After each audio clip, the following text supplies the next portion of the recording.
Vivre, c'est choisir. Qui que tu sois, quoi que tu fasses, où que tu sois, ta vie est un choix. Certains ont préféré un plat de spaghettis à leur droit d'aînesse. D'autres ont accepté telle position, tel avantage, tel compromis en échange de leur dignité. D'autres, par contre, ont préféré mourir plutôt que de se souiller. La vie est une suite de choix. Dieu l'a voulu ainsi, en nous créant à son image et selon sa ressemblance.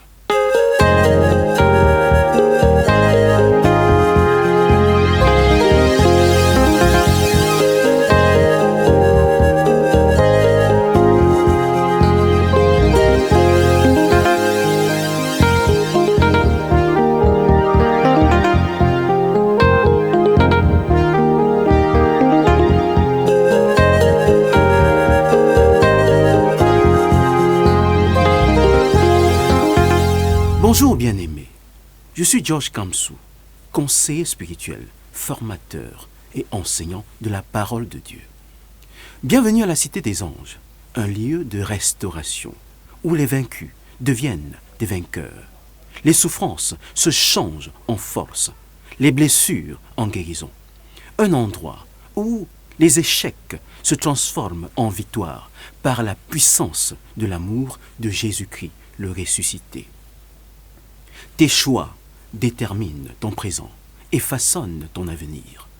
Tel est l'intitulé de notre partage de ce jour. Voici l'histoire d'une femme accusée d'avoir tué son mari et dissimulé le corps. Sortie de prison, elle découvre que monsieur son mari, le supposé mort, vit le parfait amour dans les bras d'une ravissante jeune femme. Que faire ? Porter plainte pour injustice devant la justice qui l'a condamnée pour un crime qu'elle n'a pas commis? Laisser impuni un homme qu'elle a aimé et qui non seulement a choisi de la quitter, mais a mis sur pied un scénario pour ruiner sa vie? Quel choix auriez-vous fait à sa place? Que feriez-vous si vous aviez l'occasion de liquider votre ennemi? Je serre ta parole dans mon cœur pour ne pas pécher contre toi, déclare David dans le psaume 119, verset 11. Comme lui, nous avons choisi de mettre la parole de Dieu au centre, au cœur de tout ce que nous faisons. D'où la confession suivante. Je crois en ta parole. Je crois qu'elle est vivante et efficace. Je suis ce qu'elle dit que je suis. J'ai ce qu'elle dit que j'ai. Je peux faire ce qu'elle dit que je peux faire. Merci Seigneur pour ta parole. Notre texte de base est de Deutéronome 30, verset 19. Là, il est écrit « J'ai mis devant toi la vie et la mort, la bénédiction et la malédiction. Choisis la vie afin que tu vives, toi et ta postérité. » Pour mieux comprendre ce texte, il est important d'avoir en mémoire qu'avant la création de l'homme, Lucifer, le chef d'orchestre du groupe de louanges de Dieu, s'était rébellé contre son Créateur. Déchu, il a emporté avec lui un groupe d'anges, faisant ainsi de Dieu son ennemi. Voici Dieu qui décide de créer l'homme et choisit de le créer à l'image et selon la ressemblance de Dieu. Il prend un risque, un gros risque, en laissant à l'homme le choix de répondre à l'amour de son Créateur et devenir par là enfant de Dieu, ou de se rebeller contre celui qui l'a créé, choisir l'autre camp et devenir par ce choix enfant du diable. Voici le chemin que nous avons. D'un côté, on a Dieu qui représente la vie, la bénédiction. De l'autre côté, Satan, l'ange déchu, l'ennemi de Dieu, qui représente la mort, la malédiction.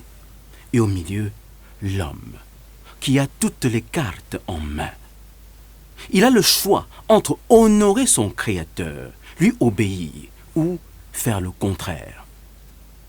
Comme une tendre mère, soucieuse du bien-être de son enfant, Dieu, qui est non seulement amour, mais aussi justice, conseille à l'homme de choisir la vie afin de vivre. Ce n'est pas la première fois que Dieu donne un tel conseil à l'homme. Déjà, en Genèse 2, verset 16, il est écrit « Dieu donna ce commandement à l'homme. Tu mangeras de tous les arbres du jardin, mais tu ne mangeras pas de l'arbre de la connaissance du bien et du mal, car le jour où tu en mangeras, tu mourras. » À sa création, Adam n'est ni mortel ni immortel. Il a le choix entre la vie et la mort. Il faut noter qu'au milieu du jardin, il y avait deux arbres spécifiques. L'arbre de la vie et l'arbre de la connaissance du bien et du mal. Les deux arbres représentent deux natures. L'un, la nature de Dieu, l'autre, la nature de l'ennemi de Dieu. Adam savait que manger de l'arbre de la connaissance du bien et du mal signifie en réalité accepter de prendre la nature de Satan, devenir son enfant, et par ce choix être l'ennemi de Dieu. Il avait la possibilité de manger de l'arbre de la vie, qui faisait partie des arbres dont il pouvait manger. En le faisant, ils ont ainsi choisi la nature de Dieu, choisi d'être enfant de Dieu, compagnon de Dieu.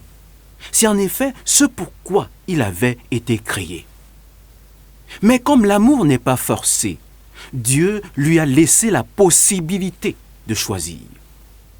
Comprenons donc que la vie spirituelle est une nature, la nature de Dieu.